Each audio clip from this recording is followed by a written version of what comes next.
आपण आता या क्षणाला चर्चा करणार आहोत ती वांद्र्यातल्या पोटनिवडणुकीत नेमकं काय झालंय आणि या विषयावर चर्चा करण्यासाठी मान्यवर असणार आहे, कारण ही निवडणूक अत्यंत हाय व्होल्टेज निवडणूक म्हणून बघितली जाते। वांद्र्याबरोबरच तासगावात सुद्धा विधानसभेसाठी आज मतदान झालेलं आहे। आर पाटील यांनी करणार आहोत, पण चर्चेचा मुख्य फोकस हा वांद्र्यावर असणार आहे, कारण वांद्र्याची निवडणूक ही हाय व्होल्टेज निवडणूक आहे।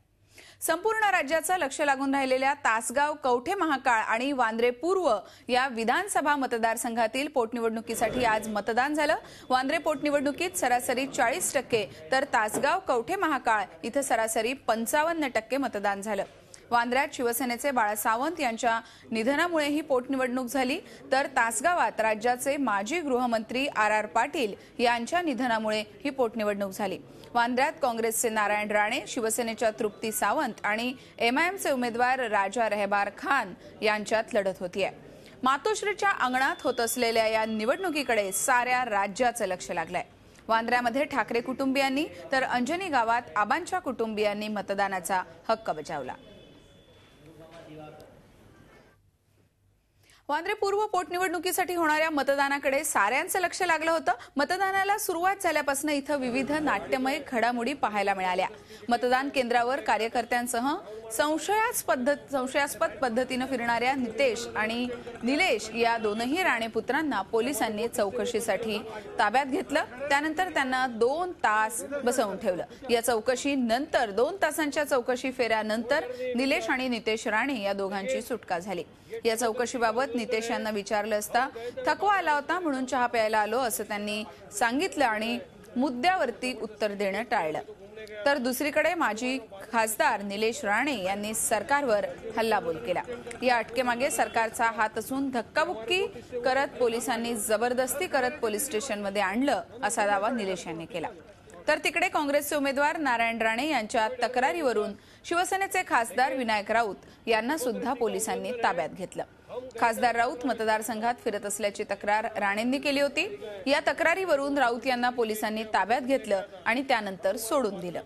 मतदारसंघात शिवसेनेचा कोणताही बाहेरचा नेता फिरत नसल्याचं सांगत त्यांनी राणेंचे आरोप फेटाळले। तसंच आपण मतदारसंघातले असल्याचा दावा सुद्धा विनायक राऊतांनी केला।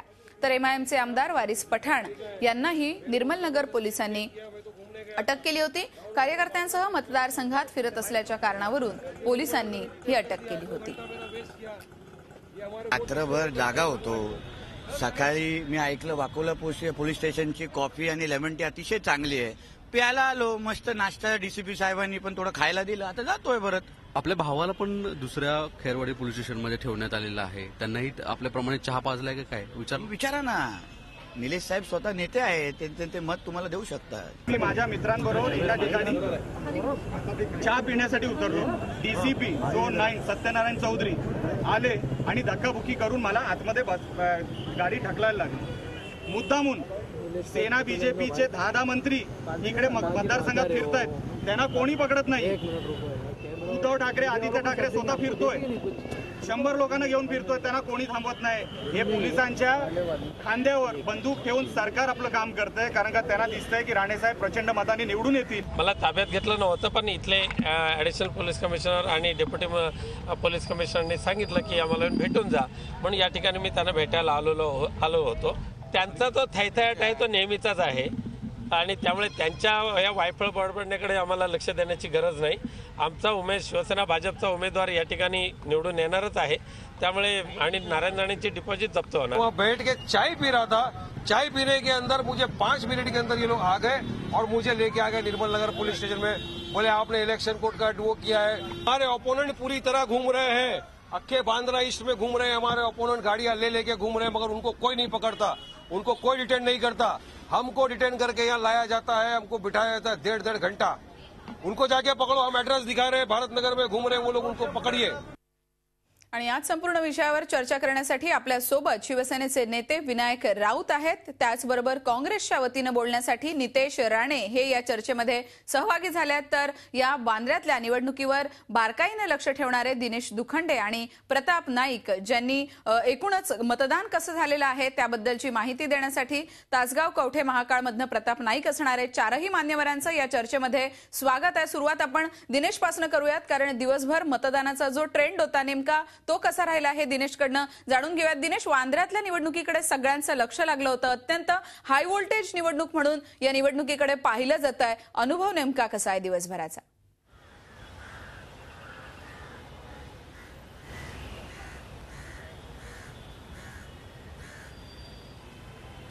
सुवर्ण, नक्कीच गेले 10 दिवस शांततेत या निवडणुकीचा प्रचार झाला. त्याबद्दल सर्वांनीच राजकीय पक्षांचे जे या निवडणुकीत सहभागी झाले होते त्यांचे आभार मानले आहेत. मात्र आज मतदानाच्या दिवशी मात्र थोडंसं गालबोट लागलं की नेत्यांना ताब्यात घेण्यात आलं दोन्ही पक्षाच्या, तिन्ही पक्षाच्या, शिवसेना, काँग्रेस आणि MIM. कारण हे तिन्ही पक्ष या निवडणुकीतले महत्त्वाचे पक्ष आहेत आणि ही तिरंगी लढत आहे. MIMच्या प्रवेशाने तर निवडणुकीमध्ये अधिक चुरस निर्माण झालेली आहे. हा झाला मुद्दा एक वेगळा. संपूर्ण जर मतदानाची प्रक्रिया बघायला गेली तर आज या तिन्ही पक्षाच्या 10 एकूण उमेदवार आहेत जे आपले राजकीय भवितव्य आजमावत आहेत. मात्र 3 प्रमुख पक्ष आहेत ज्यांचं संपूर्ण भवितव्य एका अर्थाने या निवडणुकीवर अवलंबून असणार आहे आणि आज सायंकाळी 5 वाजेपर्यंत त्यांचं भवितव्य मतदान पेट्यांमध्ये बंद झालेलं आहे. 15 एप्रिलला मतमोजणी आहे आणि त्यावेळेस अंतिम निर्णय जाहीर होणार आहे. सरासरी अंदाज जो व्यक्त केला जातो, अद्याप अधिकृत आकडेवारी आलेली नाहीये, पण 40 ते 41% मतदान झालेलं आहे.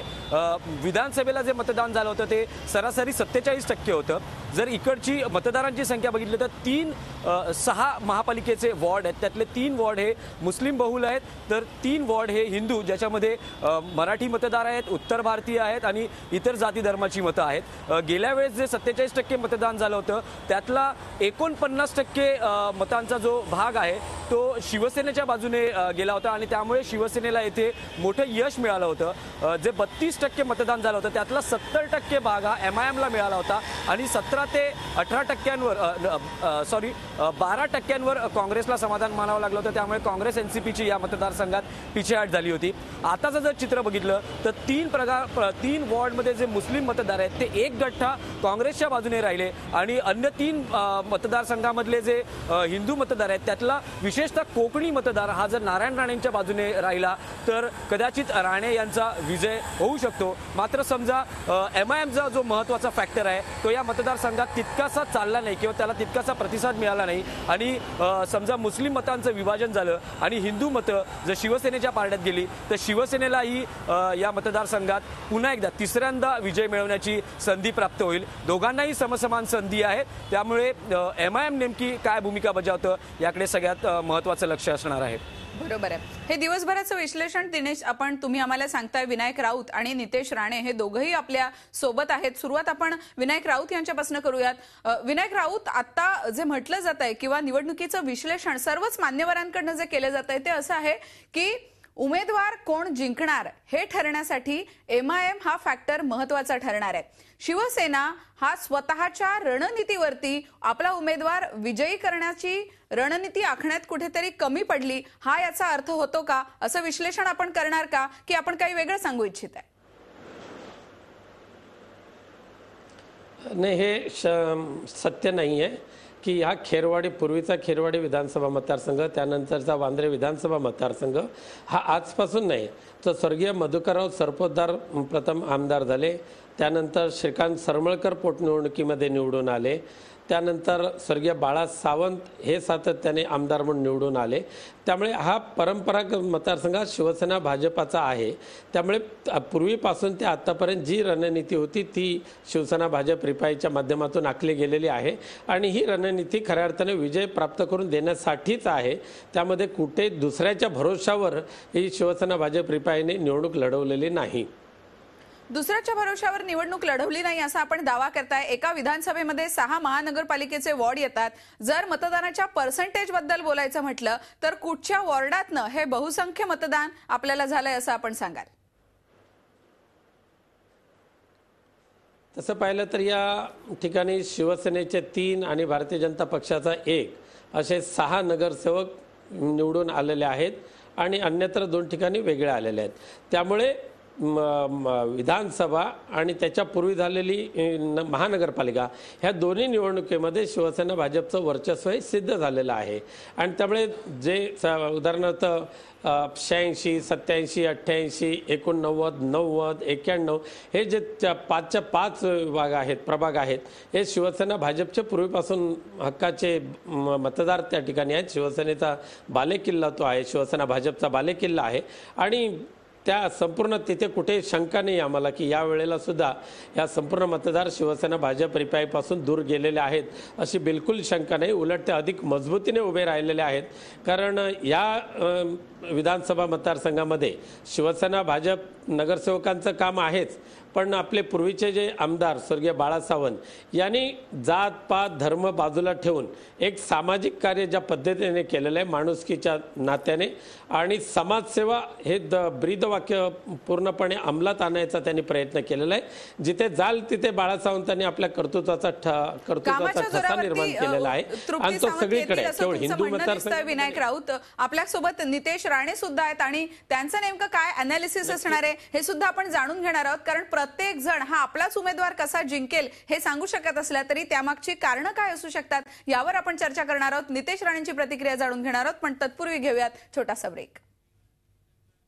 वांद्र्यातला रणसंग्राम आपण पाहतोय. नितेश राणे आपल्या सोबत आहेत. आपण थेट जाऊयात.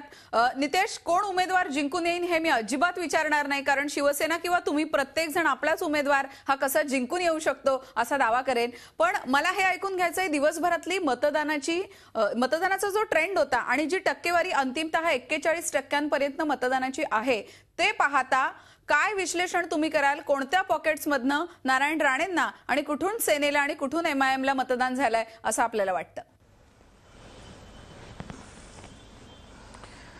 सुवर्णाजी, खरं म्हटलं तर कालपासून आणि आज पुरा दिवस मी पोट भरून पुरा दिवस हसलेलो आहे. कारण का जी काय परिस्थिती सेनेची मला पाहायला मिळाली, मी 1 मिनिट पण म्हणजे कॉमेडी शो चालत होता शिवसेनेचा अक्षरशः. त्यांचा बालेकिल्ला, त्यांचं अंगण एवढं म्हणत आलेलं आहे, आमचं वर्चस्व आहे. आता हे साहेबांनी काहीतरी आकडे सांगितले कुठल्या वर्षाचे, नेहमी हा सेनेचाच मतदारसंघ राहिला आहे. आणि मग अशी हालत, अहो प्रत्येक नेता, प्रत्येक आमदार, प्रत्येक मंत्री, ठाकरे कुटुंब स्वतः फिरतायत, गल्लीगोळा फिरतायत, सगळीकडे नमस्कार हात जोडतायत, सगळं काय काय काय करताय. अशी हालत म्हणजे राणे साहेबांची दखल किंवा हे लोकांना खरंच अगर हे लोकांनी काम केलं असतं किंवा एवढं विकास काम झालं असतं तर हे अशी गरज म्हणजे खरंच मी तुम्हाला बोलतो ना, मला आता पण हसू आवरत नाही. म्हणजे एवढी वाईट अवस्था सेनेच्या बालेकिल्ल्यामध्ये अगर असेल तर आजूबाजू हे लोकांच्या बिचाऱ्यांची काय हालत होत असेल ते आपण अपेक्षाच्या पलीकडचं आहे. पण तरी पण जी काय आज मतदारांमध्ये जी काय उत्साह आम्हा लोकांना दिसला, सगळ्याच पॉकेटमध्ये चांगल्या प्रमाणामध्ये मतदार बाहेर निघाले. मतदारांनी मतदानासाठी मोठ्या प्रमाणे बाहेर निघाले, मतदान केलंही. ह्यांची कितीही दडपशाही लागली, कितीही गुंडगिरी पाहायला मिळाली, काही सगळं प्रयत्न केला आहे लोकांनी, बालेकिल्ल्यात प्रयत्न केले. मी बोलतो की अगर तुमची एवढंच सगळी कामं होती ना तर आम्ही लोकांची सडोकी पळो झाली पाहिजे होती, पण हे उलटच झालं. म्हणून मला असा विश्वास आहे की 15 तारखेला तर काय निकाल येणार आहे हे सगळ्यांनाच माहिती आहे, मला विश्वास आहे. पण आजच्या दिवशी आम्ही मानसिक दृष्टिकोनातून आम्ही जिंकलेलो आहे एवढं मी तुम्हाला विश्वासाने सांगू शकतो. मानसिक विजय झाल्याचं तुम्ही म्हणताय, पण कुठच्याही मतदारसंघामध्ये ज्यावेळी स्थानिक लोकप्रतिनिधीचं निधन होतं त्यावेळी बहुतांश वेळा सहानुभूती ही त्यांच्या कुटुंबियांना मिळत असते. हा फॅक्टर वांद्र्याच्या निवडणुकीत चालला नाही का? नाही, समजून घ्या. स्वर्गीय बाळा सावंत साहेबांबद्दल सगळ्यांना आदर आहे. सगळ्यात त्यांना त्यांच्या कामाबद्दल सगळ्यांनी दखल मतदारांनी घेतलेली आहे, त्याचा विषय नाही. पण माझं असं म्हणणं आहे की विकासाची एक पुढचा टप्पा असतो, तो टप्पा गाठण्यासाठी काही अपेक्षा लोकांच्या असतात. आता ह्या मतदारसंघामध्ये मोठ्या प्रमाणामध्ये रिडेव्हलपमेंटचे प्रोजेक्ट्स आहेत, मोठ्या प्रमाणामध्ये जे काही नागरी सुविधा उपलब्ध नाही आहेत त्या अपेक्षा लोकांच्या आहेत.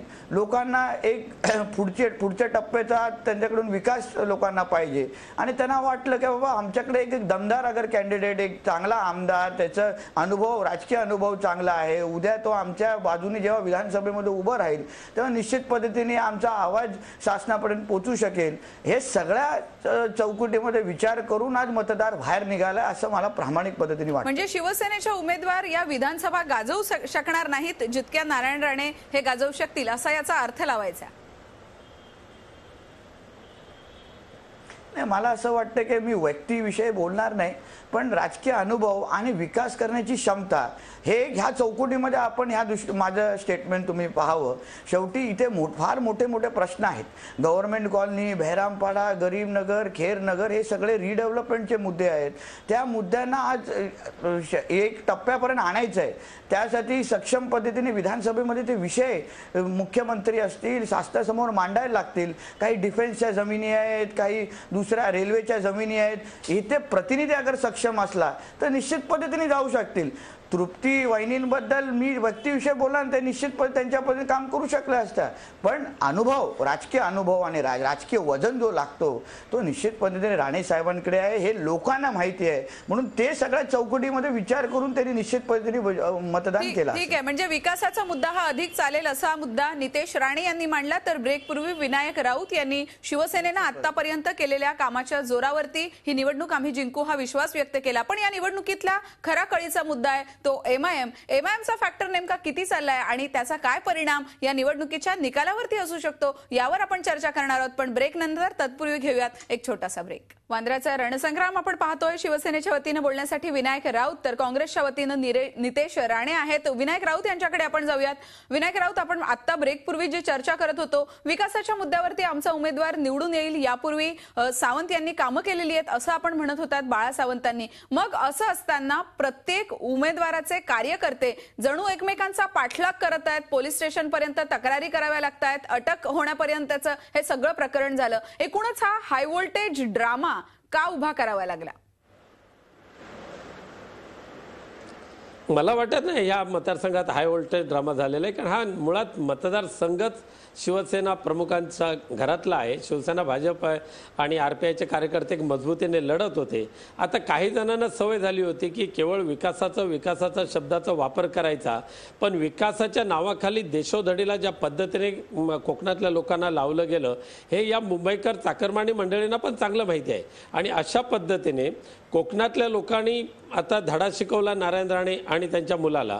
आता तेच कोकणी लोक मुंबईमध्ये पण त्यांना धडा शिकवतील, कारण या ठिकाणी विकासा प्रश्न आहेत, पण विकासाच्या बरोबर शांतता हा सुद्धा प्रश्न आहे. 1992 साली झालेली दंगल लोकांना माहिती आहे आणि त्या दंगलीमध्ये असणारे जे काय होते गुंड ते आज खऱ्या अर्थाने या निवडणुकीमध्ये काँग्रेसचे उमेदवार नारायण राणे यांच्याबरोबर फिरत होते. त्यामुळे लोकांना आता 1992ची दंगल नको आहे आणि त्यांचे गुंडगिरीचं राज्य सुद्धा नको आहे. लोकांना ज्या पद्धतीने बाळा सावंत यांनी आपल्या घरात पोलिसांनी अटक आमच्यापैकी कोणाला अटक केली नाही, का आम्हाला कुठलेही बाहेरचे भारतीय सचिव असल्यामुळे मला पक्षाच्या कामकाजाची पाहणी करणं, प्रत्येक त्या ठिकाणी उपस्थित राहणं हा माझा अधिकार असल्यामुळे, माझं कर्तव्य ते असल्यामुळे त्या नात्याने मी त्या ठिकाणी गेलो होतो. बाकी आम्हाला बाहेरच्या लोकांना पोलिसांनी तुम्हाला सुद्धा बोलावून घेतलं होतं, अटक तुम्ही नाकारताय. पण नितेश राणेंकडे मला जायचंय. नितेश, ज्याप्रमाणे आपल्यावरती आरोप झाले, राणे कुटुंब म्हटलं की दहशत, गुंडगिरी हे वारंवार शिवसेनेकडनं आरोप केले जातात. पुन्हा ह्याच मुद्द्यावरती जे मुद्दे कोकणच्या प्रचारात पाहायला मिळाले तेच मुद्दे वांद्र्याच्या प्रचारात सुद्धा शिवसेनेकडनं वापरले जात आहेत. ही अडचणीची बाब तुमच्यासाठी ठरतीये का? बघा, एक समजून घ्या, अगर हे लोकांना कुठलीही स्वतःची कामं दाखवायला नाहीयेत म्हणून काय ती असे मुद्दे ते लोक आणतात.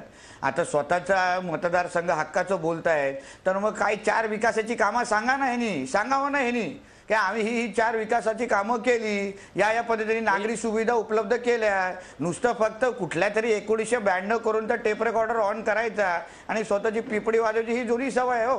आणि त्याच्याही पलीकडे उमेदवार म्हणून काय तुम्ही एक सांगा, आज काँग्रेसच्या उमेदवारांनी जर घरोघरी पदयात्रा काय करणार आहे, कुठला विकासाचा मुद्दा घेणार आहे हे सांगावं तुम्ही.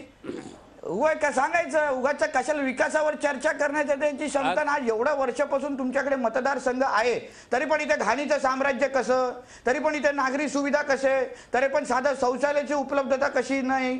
हे सगळे विषय तुम्ही हे मुद्द्यामध्ये घ्या ना.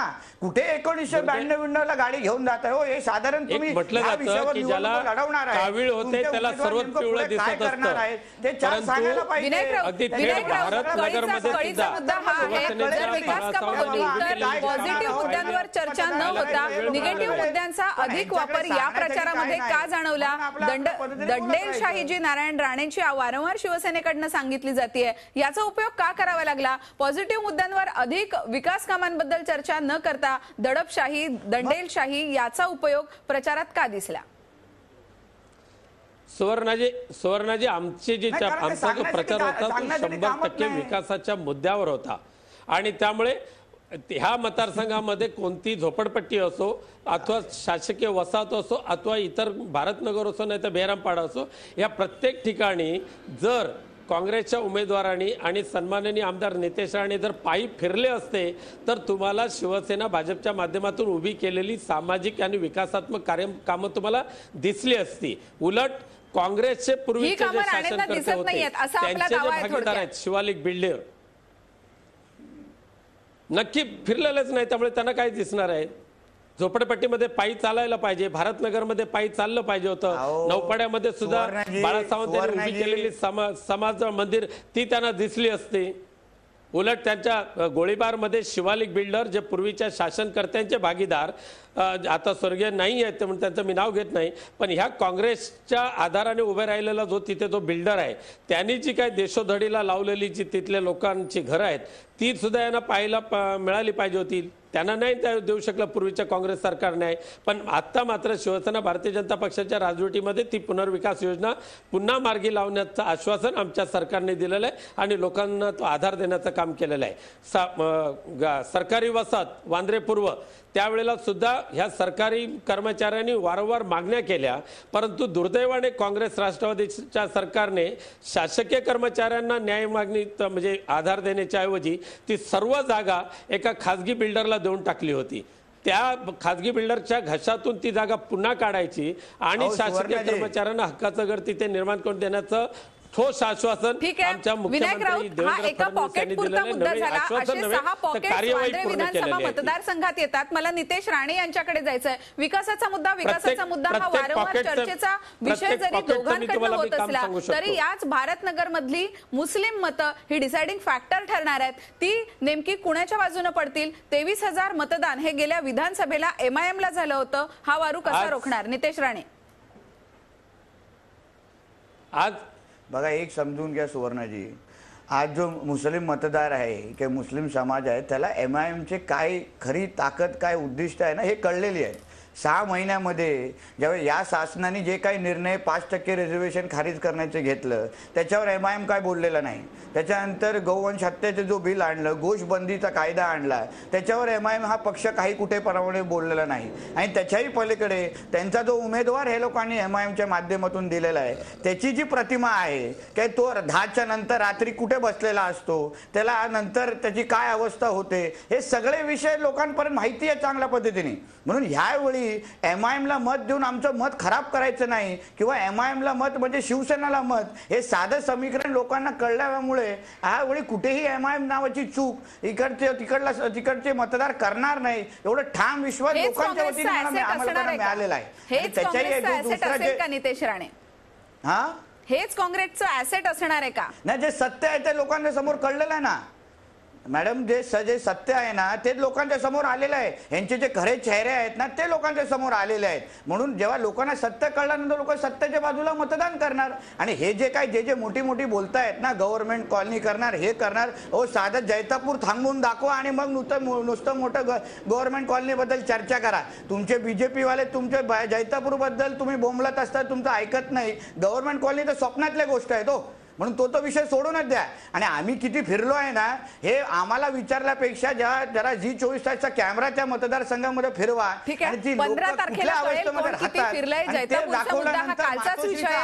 घाणेरडा आहे का ते लोकच बघतील. बरोबर आहे. मातोश्रीच्या अंगणातला हा रणसंग्राम आहे आणि म्हणून हा हाय व्होल्टेज आहे. मला विनायक राऊत यांच्याकडे जायचंय. विनायक राऊत, कळीचा मुद्दा जो ठरणार आहे या निवडणुकीतला तो म्हणजे मुस्लिम मतदार हे नेमके कुणाच्या बाजूने असणार आहेत? गेल्या विधानसभा निवडणुकीमध्ये 23,000 मतदान हे MIMला झालं होतं आणि अशा वेळी शिवसेनेची भूमिका MIMला पुण्यामध्ये सभा घेण्यासाठी शिवसेनेनं विरोध केला, मात्र वांद्र्यामध्ये मात्र शिवसेनेनं सोयीस्कररित्या मौन बाळगलं. ही एक राजकीय रणनीती निवडणुकीसाठी फायदेशीर ठरतीये का?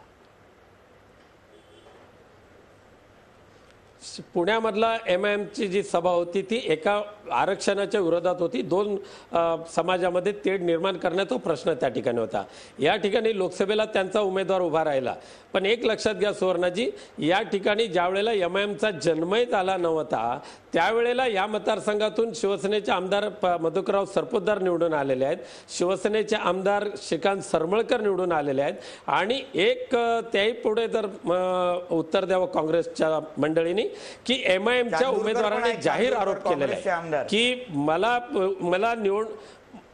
मला निवडणुकीला उभं राहू नये म्हणून काँग्रेसच्या नारायण राणे यांनी 17 कोटी रुपयाची ऑफर दिली. हा त्यांनी केलेला जो जाहीर आरोप होता तो का नाही खोडला काँग्रेसच्या उमेदवाराने?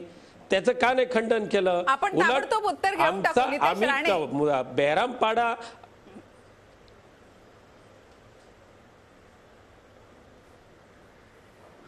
काय ऐकलं नाही. 17 कोटींची ऑफर दिल्याचा आरोप आपण खोडून काढला नाही. विनायक राऊतांचा कळीचा मुद्दा. अहो सुवर्णजी, यांचे निवडणुकीचे मुद्दे पहा जरा तुम्ही. तिथे लोक साधे नागरी सुविधांसाठी बिचारे थांबलेत, थकतायत, मरतायत आणि ह्यांचे मुद्दे बघा. 17 कोटी काय, 1992 काय, म्हणून तर त्या मतदारसंघाची अवस्था झाली आहे ना. आणि कोणी काही आरोप करू शकतो. काल हे सांगतील काय विनायक राऊत यांनी ताजमहल बांधला तर आम्ही काय विश्वास करायचा काय? बरोबर आहे. प्रचाराचे मुद्दे हे काहीही असली तरी जनता सुज्ञ असते. मला पुन्हा एकदा दिनेशकडे जायचं आहे, कारण वांद्र्यातला हा सगळा जो रणसंग्राम आहे दिनेश हा सुरुवातीपासून कव्हर करतायत. दिनेश, अत्यंत थोडक्यात हा रणसंग्राम दिवसभर चांगलाच तापला, पोलिसांना सुद्धा प्रचंड कामाला लावावं लागलं होतं आणि आता मतदानाकडे, मतमोजणीकडे सगळ्यांचं लक्ष लागलेलं आहे. काय ट्रेंड पाहायला मिळाला अगदी थोडक्यात?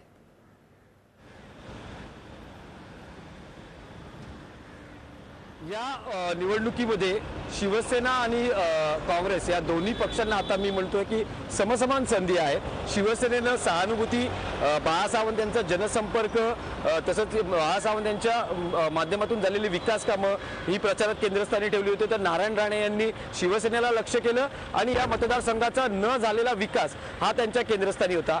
MIM या निवडणुकीमध्ये आल्यानं साहजिकच चुरस निर्माण झाली आणि मुस्लिम मतांचं विभाजन सगळ्यात महत्त्वाचं आहे. आता जो अंदाज व्यक्त केला जातोय, ज्या पद्धतीने 40 ते 41% मतदान झालंय असा प्राथमिक अंदाज आहे.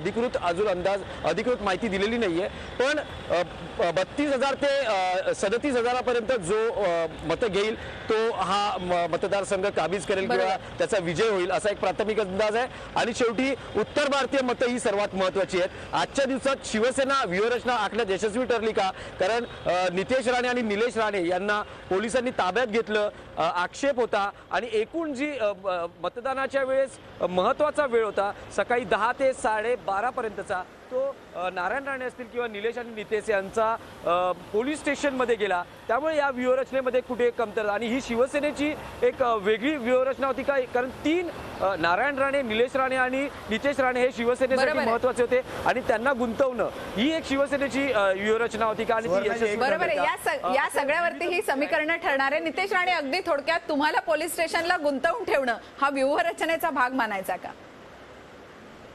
अहो, आम्हाला गुंतवून ठेवलं कुठेही असेल तर आमचे कार्यकर्त्यांना कमकुवत समजू नका हो. प्रत्येक आमचे जे कार्यकर्ते आमचे मावळे आहेत. आम्ही कुठेही अडकलो तरी ते त्यांचा गड चांगल्या पद्धतीने लढवतात. म्हणजे आम्हाला कुठले लढवून, आम्हाला कुठेतरी अटकून, आम्हाला कुठेतरी बाजूला ठेवून कार्यकर्त्यांना हे कर असा विषय ना. आमचे कार्यकर्ते सक्षम आहेत आणि प्रत्येकाने आपलं भूत आणि आपलं वॉर्ड अतिशय चांगल्या पद्धतीने लढवलं. बरोबर आहे. 15 तारखेला त्याचं उत्तर मिळेल. विनायक राऊत यांच्याकडे मला जायचंय. अगदी थोडक्यात विनायक राऊत नारायण राणेंसारख्या दबंग नेत्याला वांद्र्यात येण्यापासून शिवसेना थोपवण्यात यशस्वी झाली आहे का? अगदी थोडक्यात.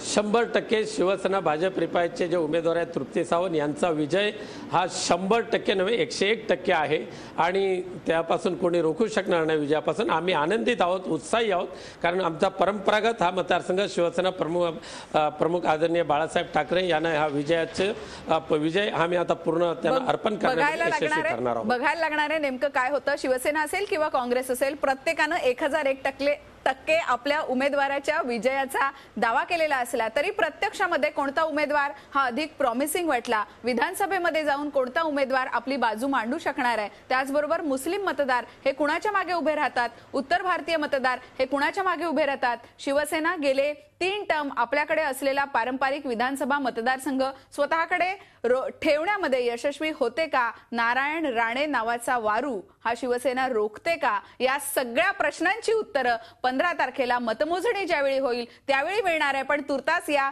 सगळ्या दिवसभराच्या मतदानाचा ट्रेंड आणि त्याचे कशा प्रकारे पडसाद उमटू शकतात या सगळ्याची सविस्तर चर्चा आपण या कार्यक्रमात केली। विनायक राऊत आणि नितेश राणे या दोघांचेही आपण आभार मानूयात, त्याचबरोबर दिनेश दुखंडे याचेही आपण आभार मानूयात। वांद्र्यातला रणसंग्राम हा या सेगमेंटमध्ये आपण जाणून घेतला। त्याचप्रमाणे आज तासगावसाठी सुद्धा मतदान झालेलं आहे। RR आबा यांच्या निधनानंतर ही निवडणूक झाली आहे। तिथला रणसंग्राम नेमका काय आहे हे आपण जाणून घेणार आहोत प्रताप नाईक यांच्याकडनं, पण तत्पूर्वी घेऊयात एक छोटासा ब्रेक।